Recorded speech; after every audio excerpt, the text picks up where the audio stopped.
I thought long and hard about whether I wanted to be chief. That wasn't a job that I'd ever was looking for or really aspiring for. I wasn't sure that I really wanted to do that. But I really care about the Forest Service, and I care about the people in the Forest Service and the lands that we manage. Howdy. How are you guys? John Berry. Dale Bosworth. I've always believed that you ought to step up if you're asked to do a job. Equal Opportunity Manager. Hi, Dave. Hi there. Good to meet you. You know, you want to make a difference, and it's an opportunity, and it's flattering to be asked to do that job in a lot of ways. But I feel real honored to have been asked, and it is a job that I think, after a while, could really be a lot of fun too. And if you have some advice for me, I can use it. Coming from a region to the position of chief is a bit unusual, and I wouldn't recommend it. There's just a lot that I don't know about what goes on in Washington and how all those things work, and so it's a real learning curve for me. What I'd like to do is I'd like to find out what kinds of things are on your mind. Jack Ward-Thomas and Mike Dombeck brought some things to the Forest Service, I think, at that particular time that was really important. Background in research and science and academia. What I'm bringing to the Forest Service is entirely different, but I got a lot of experience in the field and dealing with a lot of different issues that hopefully it'll be the right time for what I have to offer.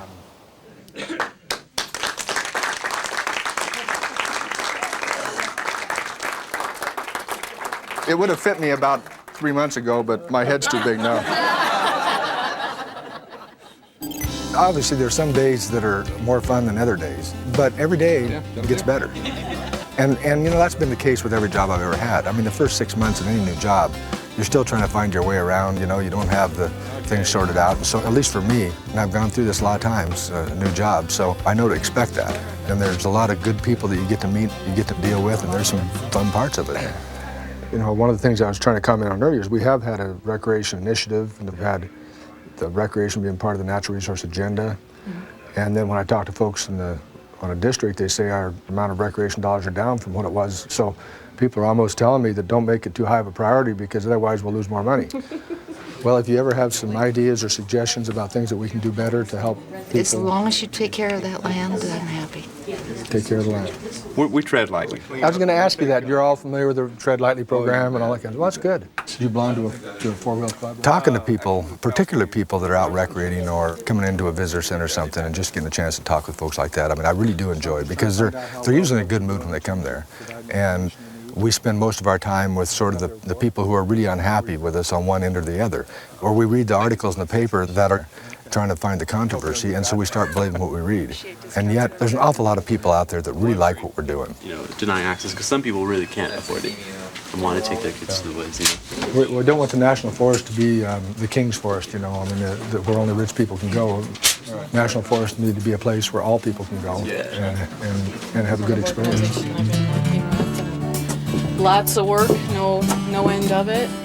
Yeah, it seems to be the deal everywhere, isn't it? There's no end to the work. There's no end to it. Hi, Dale. Hi, this is a crew from Engine 65, and this is a Mel engine. My favorite part of being chief is getting the opportunity to get out to a forest, to a ranger district, out to a research station, to talk with these folks about what they're doing. And they're so proud of what they're doing. They're enthused about what they're doing. They have plenty of ideas about things that we could do to make their job easier or to make things go in a better direction.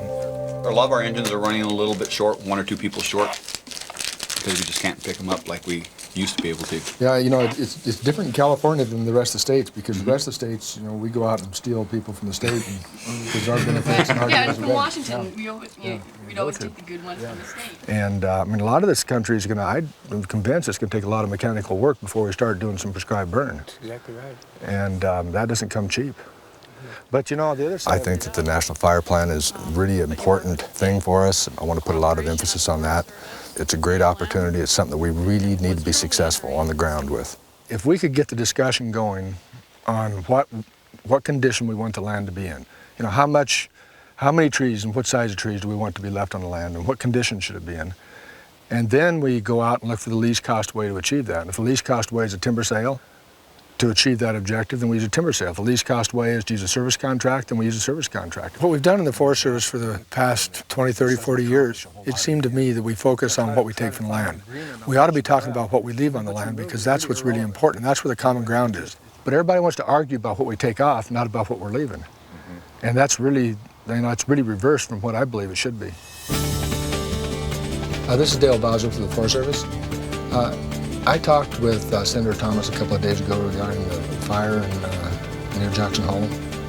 One of the things that's probably different for me in this job than in other jobs I've had is just the way things change from day to day. There's a fire and near Jackson Hole, and there's a lot of big, expensive homes, a lot of influential people in those areas, and there's a huge media frenzy going on there right now. Part of the question I'm trying to decide is there something that I can do to be helpful if I were to leave tomorrow morning early and try to get to Jackson Hole. The lifestyle that I've been thrust into just recently is different than the lifestyle I had before, obviously, but it's not hugely different. I mean, as a regional forester, I was doing a lot of traveling. It just seems to me like the intensity level of it is up a notch or two, and there's a lot more places that I need to go, a lot more people I need to meet with. Hi, I'm from California. I heard you were in Placerville yesterday. This is a grand tea time. Hi, I'm Nan Stinson. Webpage. We've been getting a lot. Coconino. Oh, hi. Nice to meet you. Dogs at my place. And another one, which were our two major fires. Are you having community meetings? I know the press availability of you. I appreciate I didn't take you down there. Yeah, probably not. I would say 10 minutes like that. I guess so. Dale Bowser. Stuff does not come up the hills with all the hills right this way. Hold it that way, huh? Pulled it all the way right before this.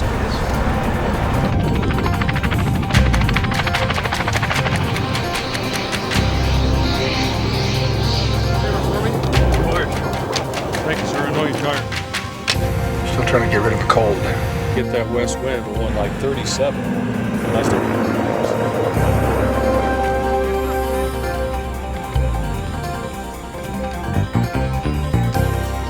Well, good afternoon, everybody. First, I'd like to say that I appreciate the opportunity to visit with you a little bit. If I sound a little bit squeaky, I got a touch of laryngitis. The main thing I want to tell you is the reason I'm out here is that I was out in the West already. Earlier this week, I attended the memorial services in Yakima, Washington, for the 4 firefighters that perished in a hot-shot cruise. Yeah, I hear the food here is really good. Appreciate you being here. Where are you from? Hi. Nice to meet you, too. I'm on the Siskiyou National Forest, Region 6. Sir. Very good, sir. Good, good. You probably don't ever remember. I sure do.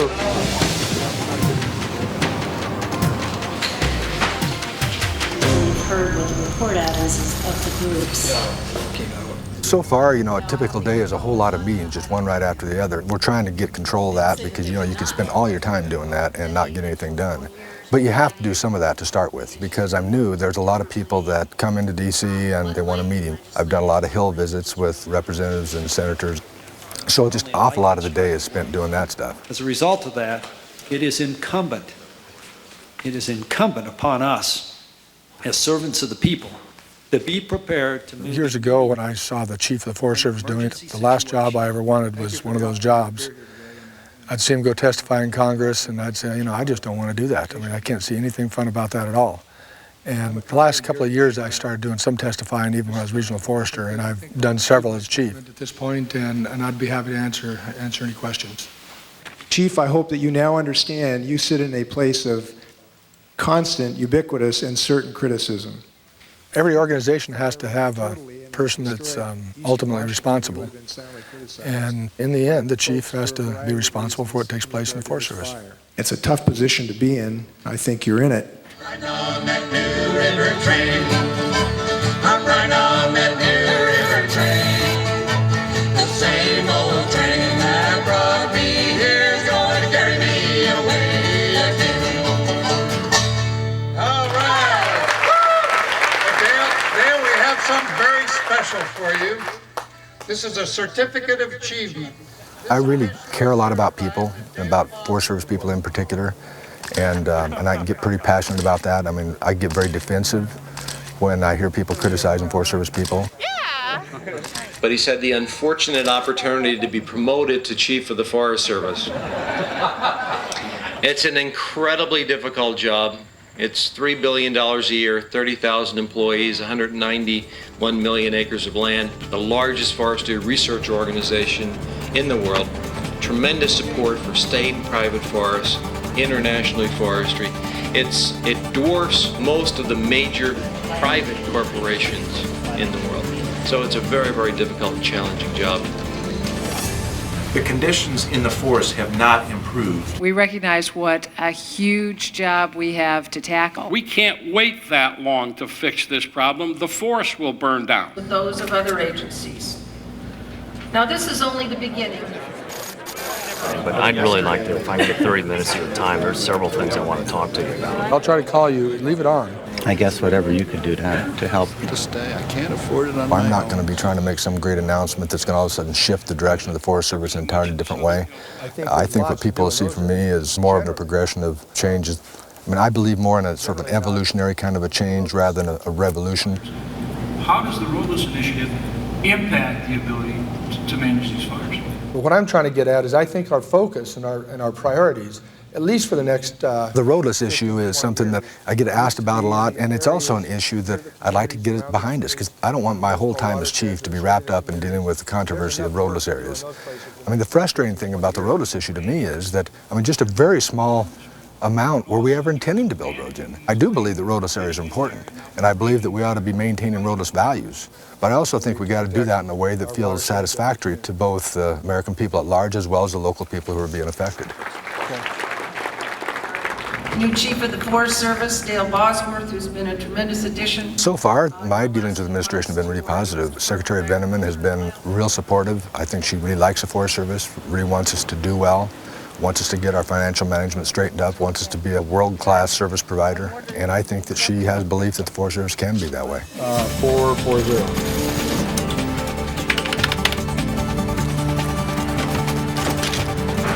USA Today, they quote you a couple of places. Front page news. You know, when he asked that the governor asked you if there's any examples you could think of where we're doing firework. Should have said right out here, yeah. Right here. Yeah. 3 miles away we have one. I wish I'd have thought about it because I knew that too. Yeah. I just didn't remember where I was at. I don't know how you remember where you're at. Well, I was the team leader for the Coeur d'Alene. I was up there camping out at Montour Campground. I hiked up into Spread Creek the week before that fire started. Oh, really? But it wasn't my fault. We thought we did state-of-the-art NEPA on this project, and we have been sued in 3 states. By the time we can get some of these activities to happen, the value is gone. It's too late. Well, it's like, you know, it's like doing planning, the forest plans. Does it make sense to take 10 years to develop a 15-year plan?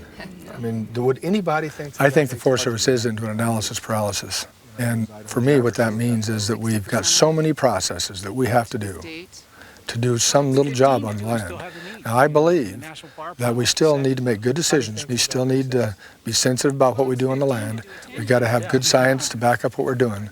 But I don't think we ought to be putting 50, 60, 70% of our time into analysis. Buddy, how are you doing? Good. Good. I've been okay. Well, it's different. Propagation house. She's on Region 6. That I was complaining about when I was regional forester, so I had to do something about it now. We look again. You took it real well.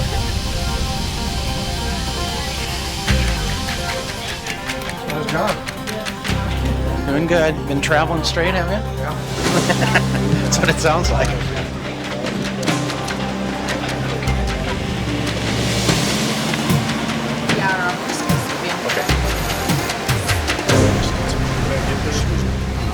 That may be a little more than what you're talking about, but I don't want to, I'm not interested in gutting in the NEPA law or the Endangered Species Act. I just want to get the process down to something that's realistic. So we're spending more of our dollars on the ground and less of our dollars in analysis. And we know what to do here. We've got a lot of research and we've got the information, the science to back us up, and we haven't got the processes working for us. The other thing that I want people to I've tried to be as open and honest as I can, regardless of which side I'm dealing with. And I know that I've had disagreements with both environmental folks and industry folks, but I've tried to be open about it and honest about my viewpoints. So you know that I'm personally frustrated with this. I was a regional forester in the Intermountain region, and I signed a record decision on a forest plan for the Targhee Forest. After that, I went to the northern region, was there for 4 years. Now I came in as chief, and I'm about to review my own decision that I made on the Targhee. My dad was kind of my hero. In a lot of ways, sort of a role model for me growing up. I mean, you know, The things that he really stood for was honesty and integrity, and that were things that really stuck with me. I mean, I'm sure my style of management and all those kind of things are entirely different. My personality is different, but some of those basic things about telling the truth, about doing what you say you're going to do, I'm sure those things came from both my parents. I hate to get there and not have my notes. You could wing it. That's what I've done that plenty of times, and it never works. Sharing a little of your background. A lot of us know what you are. A lot of people don't know who you are at this point. Would you mind just giving a thumbnail of your bio? I've been with the Forest Service for 35 years, so I haven't done a whole lot other than the Forest Service. In fact, I was raised in the Forest Service. I'm a second generation. Went to college at the University of Idaho, got a degree in forestry, and there's some advantages and disadvantages in being a second generation or a third generation Forest Service person. I don't think that gives you any special rights or anything like that at all. You know, I think that what it does is that you may have some perspectives that are different. Right where the pitcher of water is. Okay. I think they have more people than they expected. They're bringing out more chairs. The Forest Service changed a lot during the 35 years I've been with the organization, and being a second-generation Forest Service person, I got a lot of memory about what was going on in the 50s and early 60s in the Forest Service. But I think that one of the biggest things is the different level of public interest in what we do. How much of this you having to do? Too much. People really have an interest in how the lands are managed, and because of that, the way that we manage the land is different because of the high level of public interest. The real question for all of us is not what did the forest look like 125 years ago. The question for us is what will it look like 125 years from now. I think this is a really important meeting. You can tell by the size of the crowd that there's just a fair amount of interest in the subject, and I don't want anybody to misunderstand me. I believe that we need to meet the requirements of these environmental laws. It's very important that we do that. I care about the land, and I'm in this business and this job because I do care about the land, and there could be a position that would just be too much for me to take if it was going to do some things to the land that I just really disagree with. Range and other outputs to restoring ecosystems, healthy, resilient ecosystems. There have been no indications to me that that's going to happen, but reality is that in this job, I think that you have to be prepared for that. I'd like to add one other comment. You know, in all the discussion that we're having here about thinning or about cutting trees, we're talking about forest health and we're talking about fire, I'd also like to say that it doesn't seem to me like there's anything wrong with actually cutting a tree to use it for lumber. And that's an important part of what we're supposed to be producing. If you go to work every day trying to protect your job, then you can't do the job that you really need to do. So I also don't want to go to work every day expecting to get fired that day or expecting to quit that day. And hopefully what I'll be able to do is work through that in a way that gives the outcome that I believe we need to have, and then we can move on. But if we can't, then I would be willing to say that, you know, it's time for another chief. I'd ask him for any initial comment he'd have, then we'll take your questions. Well, first I'd like to thank Senator Daschle for pulling this together. I think one of the jobs of the chief is to be a spokesperson for the organization, to try to communicate with the public in lots of different ways, through media interviews, through testifying in front of Congress, giving speeches at different places, and trying to have a focus and trying to have a vision for where the organization's headed. In the end, though, I think that it takes the entire Forest Service organization to really do the communication. The chief of the Forest Service just has a little different kind of an opportunity, a little different platform to talk from. I tell you, man, people are really excited with you. It's good to see you.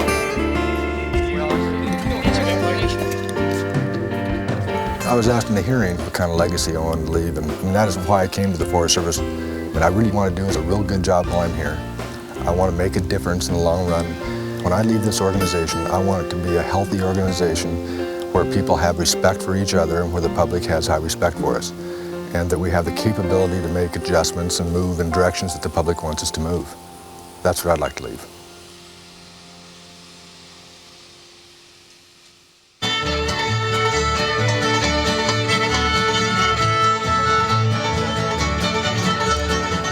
He's really good. He can hear everything you're saying. Huh? He can hear everything you're saying. On that New River train, I'm right on that New River train, the same old train. Had enough of this. Here, pick your microphone. I kind of like to take it.